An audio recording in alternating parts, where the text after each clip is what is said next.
The 2024 Bill Russell Finals MVP goes to Jaylen Brown.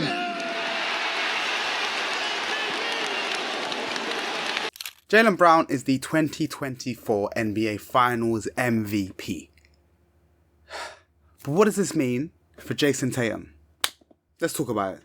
I know I've been gone. I know. I said I'd make videos throughout the playoffs. I'm a busy guy though. I've got a podcast. I have work. I went on holiday even. I went more. But genuinely, I've been watching the playoffs the entire time, and I've come to tell you what I think about the NBA Finals, and in particular, the Finals MVP. So the Dallas Mavericks up against the Boston Celtics. Honestly, people, what did we expect? I know everyone had their hopes up for the Mavericks. Everyone was saying, Mavericks in 5, Mavericks in 6. Nah, it was always the Boston Celtics. From the regular season up until the playoffs, throughout the playoffs, they were always the best team in the NBA. From beginning of the season to end of the season. What can you do when they can play 5 out in the way they do? When you have 3 all-defensive caliber players and Jason Tatum being a great defender as well. What are you meant to do against that sort of team? When you have 3 different players that can guard Kyrie Irving. 3, not 1, not 2, 3. It's absolutely abhorrent. It's insane when you have an X factor to the level of Derek White, and we saw Derek White last season and the season before last season as well. We saw the type of player he can be. When you've added in a player like Drew Holiday, probably pound for pound the best defender in the NBA today, it's difficult to beat them. Incredibly difficult to beat them. And when it came down to it, the Dallas Mavericks struggled.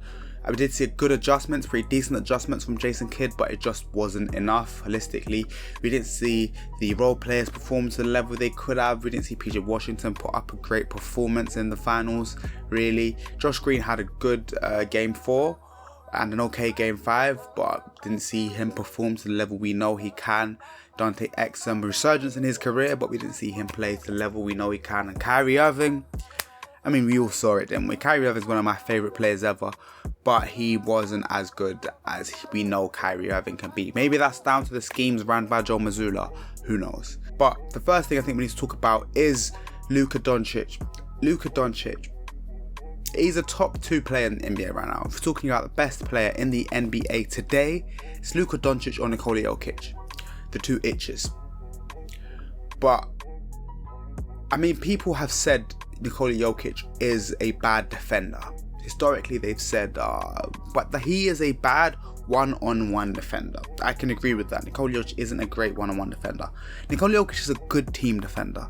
When you have a defensive scheme, when you're running a play, when you have a man that can cover, when you have Anthony Gordon, bloody hell, not England's Anthony Gordon, when you have Aaron Gordon next to him and other defending pieces that can defend, he looks okay, Nikola Jokic. He might get done in again and again in a one-on-one play, in an ISO play on an island, that kind of thing there.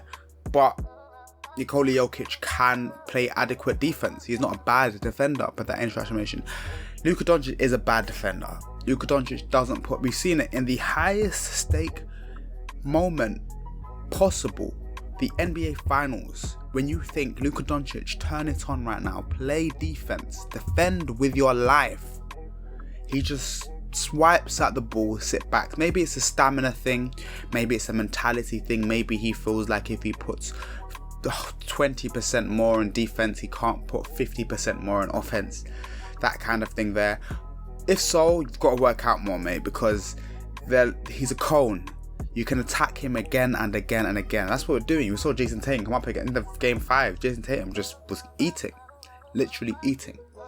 And so Luka Doncic, if you want to win a champion, learn to be a good team defender. And to be a good team defender, all you have to do is play your role schematically, switch at any given opportunity, switch off of the ball, and put in a solid defense. Play physical and try your hardest. Don't want you stepping out of the way trying to swipe with the ball. Don't be Trae Young. No one wants to be Trae Young. I say this as a Trae Young lover, but Trae Young, no one wants to be Trae Young on defense. But finally, obviously, we got to talk about the Finals MVP. There were obviously shouts to give it to Luka Doncic. No, you don't give it to the loser. I know Jerry West won it, but he is the only loser to ever win Hold tight, Jerry West, obviously, but he's the only loser to ever win Finals MVP, and he was the first ever one as well. But yeah, if LeBron James couldn't win it in 2015, then I'm afraid Luka Doncic, you were nowhere near that level to win it in 2024. So obviously, the three candidates were Drew Holiday, obviously on the periphery, and then Jason Tatum and Jaylen Brown. Jason Tatum wasn't good for pretty much any other game except 4 and 5. So I'm gladly happy to give it to Jaylen Brown. Jaylen Brown played great defense. He was the primary defender on Luka Doncic. He played great offense as well. He was efficient. He played well. He didn't score a lot in Game 5. People remember Jason Tatum put up a lot of numbers in Game 5, but he still put up the numbers, still managed to score, make an impact offensively. And I feel like if we're talking about impact, he was the most impactful player on the Boston Celtics, and that's what you want from a man who has the biggest contract in the NBA, a man who a lot of people have been talking bad about this season. We've seen him say he was terrible in the dunk contest. We've seen him say he doesn't deserve his contract. We've seen him say he's just a Robin to Jason Tatum's Batman, and he's come out and become Finals MVP. This isn't the end, obviously, for Jason Tatum's legacy. We've seen Kobe Bryant only has two Finals MVPs and 5 championships. We've seen Steph Curry only has 1 Finals MVP despite having 4 championships. It's not the end of the world that he hasn't won his first Finals MVP.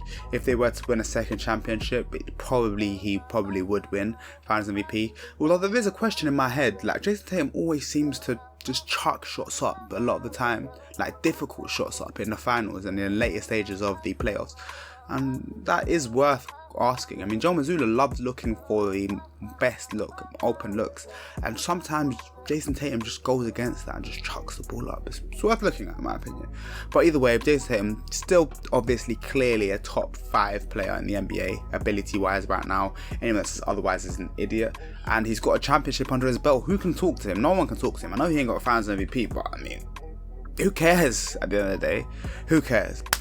People have said it's been a boring finals. I've enjoyed as much as I've enjoyed any other finals. Hopefully next season the Wizards will make it. No, I'm joking. I want Cooper Flag in DC. But anyways, let me know what you, man, think. Like, comment, subscribe. I will see you, man, soon. I promise this time will be soon.